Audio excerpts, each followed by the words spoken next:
દર્શક મિત્રો, સત્યમેવ જયતે લાઈવ ન્યૂઝમાં આપ સૌનું હાર્દિક સ્વાગત છે। ડભોઈ તાલુકાના ચાંદોદ પોલીસ સ્ટેશનમાં નાગડોળ ગામનો વર્ષ 2018માં નોંધાયેલ મારક હત્યારો વડે હુમલો કરી ફરિયાદી અને તેના ભાઈને ઈજા પહોંચાડવા સંબંધે Dabhoi additional district and sessions court દ્વારા ગુનો પુરવાર થતા હુમલો કરનાર પિતા અને બે પુત્રો કુલ 3 લોકોને જુદી જુદી કલમો હેઠળ 5 વર્ષ, 3 વર્ષ અને 1 વર્ષની સજાનો હુકમ તેમજ કુલ ₹35,000નો દંડ ભરવા હુકમ કરેલ છે। જોકે સજા પડતા તમામ આરોપીઓ દ્વારા હાઈકોર્ટમાં જામીન માટે અપીલ કરવામાં આવશેનું જાણવા મળ્યું હતું। ડભોઈ તાલુકાના ચાંદોદ પોલીસ સ્ટેશન હદ વિસ્તારમાં આવેલ નાગડોળ ગામે વર્ષ 2018માં ગામની પાગોળે નટનો કાર્યક્રમ હોય ગામના હિમરાજભાઈ માંગરોળ અને આશિષ તળવી વચ્ચે બોલાચાલી થઈ હતી। જે સંદર્ભે ભોગ બનનાર કમલેશભાઈ દ્વારા ઝઘડો ન કરવા ટૂંકતા તેનું ઉપરાણું લઈ ગામના લક્ષ્મણભાઈ કાભાઈભાઈ તળવીનો પુત્ર પિયુષ લક્ષ્મણભાઈ તળવી દ્વારા ફરિયાદી કમલેશભાઈને ધાર્યું લઈને માથાના ભાગે ઈજા પહોંચાડી હતી। બાદ જ્યારે કમલેશભાઈને હોસ્પિટલ લઈ જતા તે સમયે પણ લક્ષ્મણભાઈ અને તેના બંને પુત્રો પિયુષ અને મેહુલ સહિત અન્ય પરિવારના ઈસમો આવી કમલેશભાઈ અને તેમના બે ભાઈ રાજેન્દ્રસિંહ વાઘેલા અને મનોહરસિંહ વાઘેલા નાઓને ગંભીર રીતે ઈજા પહોંચાડી હતી અને સમગ્ર ઘટનાનો case Dabhoi additional district and sessions court જજ એચ.જે. વાઘેલા નાવ સમક્ષ ચાલી જતા જજ એચ.જે. વાઘેલા નાવ દ્વારા આરોપી લક્ષ્મણભાઈ કાભાઈભાઈ તળવીનો હત્યાનો પ્રયાસ કરવા સંદર્ભે 5 વર્ષની સજા અને ₹25,000 દંડ, પિયુષ લક્ષ્મણભાઈ તળવીને મારક હત્યાર વડે ઈજા પહોંચાડવા સંબંધે 3.5 વર્ષની સજા અને ₹8,500નો દંડ તેમજ મેહુલ લક્ષ્મણભાઈ તળવીને વાહનને નુકસાન પહોંચાડવા સંબંધે 1 વર્ષની સજા અને ₹500નો દંડ, આમ કુલ ₹35,000નો દંડ અને સજાનું મહત્વપૂર્ણ હુકમ કરેલ છે। ત્યારે ફરિયાદી કમલેશભાઈ જસવંતસિંહ વાઘેલા સામે આરોપીઓ દ્વારા ક્રોસ ફરિયાદ નોંધાવેલ, જે કેસ પણ ચાલી જતા કમલેશભાઈ અને તેમના બંને ભાઈઓને કોર્ટે નિર્દોષ છોડી મૂકવા હુકમ કર્યો હતો। સમગ્ર કેસ બાદ સજાના હુકમ બાદ આરોપીઓ દ્વારા હાઈકોર્ટમાં જામીન મેળવવા અપીલ કરશે।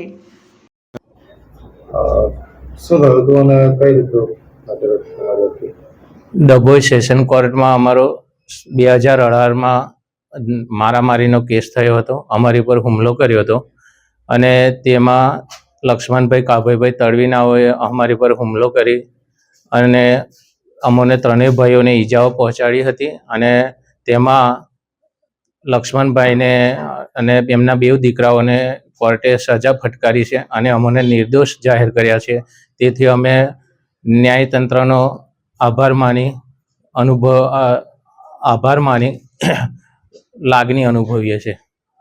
સને 2018ની સાલમાં ડભોઈ તાલુકાના નાગડોળ ગામે રાત્રિના નટના પ્રોગ્રામમાં હેમરાજસિંહ માંગરોળા તેમજ આશિષ તડવી નાઓ બોલાચાલી કરતા હોય ગામના કમલેશસિંહ જસવંતસિંહ વાઘેલા નાઓએ તેઓને ઠપકો આપતા તેઓનું ઉપરાણું લઈને લક્ષ્મણભાઈ કાભાઈભાઈ તડવી તેમજ તેઓનો દીકરો પિયુષ ત્યાં આવેલા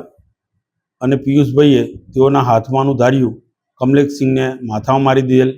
તેમજ લક્ષ્મણસિંહે ગાળો આપેલ અને કમલેશસિંહ જસવંતસિંહ વાઘેલાનાઓને ઇકો ગાડીમાં તેઓના બંને ભાઈઓ સારવાર માટે લઈ જતા હતા। તે સમયે લક્ષ્મણભાઈ કાભાઈભાઈ તડવી તેઓના બંને દીકરા તેમજ ઘરના ઈસમોએ મારક હથિયારો સાથે હુમલો કરેલો, જેમાં લક્ષ્મણભાઈ નાઓએ તેઓના હાથમાંનું ધાર્યું, રાજેન્દ્રસિંહ તેમજ મનોહરસિંહ નાઓને માથાના ભાગે મારી ઈજાઓ કરેલી તેમજ કમલેશસિંહ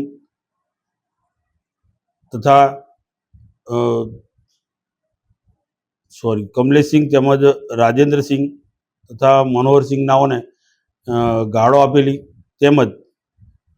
પિયુષભાઈ નાઓએ રાજેન્દ્રસિંહ તેમજ મનોહરસિંહ નાઓને વળીની મુંદરો મારી ઈજાઓ કરેલી તેમજ મેહુલભાઈ નાઓએ ઇકો ગાડીનો કાચ તોડી નાખેલો અને તે સંબંધેની ફરિયાદવાળો કેસ મહેરબાન ડભોઈના એડિશનલ ડિસ્ટ્રિક્ટ એન્ડ સેશન જજ શ્રી એચ.જી. વાઘેલા સાહેબની કોર્ટમાં ચાલી જતા આરોપી લક્ષ્મણ નાઓને જાનથી મારી નાખવા બદલ ઈજા કરવા સંબંધે 5 વર્ષની કેદ અને 25,000 દંડ તેમજ પિયુષભાઈ નાઓને ગંભીર ઈજા પહોંચાડવા તેમજ મારક હુમલો કરવા સંબંધે 2 વર્ષ, 1 વર્ષ તેમજ 6 માસ તેમજ ₹5,000, 3,000 અને 500નો દંડ કરેલ તેમજ મેહુલભાઈ નાઓને નુકસાન કરવા સંબંધે 1 વર્ષની કેદ તેમજ ₹1500 દંડ મળી કુલ્લે 35,000 દંડ ભરવાનો હુકમ કરેલ છે. તેમજ આ દંડની રકમ આ 3 આરોપીઓ જમા કરાવેથી ઈજા પામનાર મનોહરસિંહ તેમજ રાજેન્દ્રસિંહ નાઓને 12,000 ચૂકવવાનો પણ નામદાર કોર્ટે હુકમ કરેલ છે. તેમજ લક્ષ્મણસિંહ નાઓએ ઈજા પામનાર કમલેશસિંહ તેઓના બંને ભાઈઓ વિરુદ્ધ કરેલ ફરિયાદવાળો કેસ પણ સાથે ચાલતા તે કેસના કામે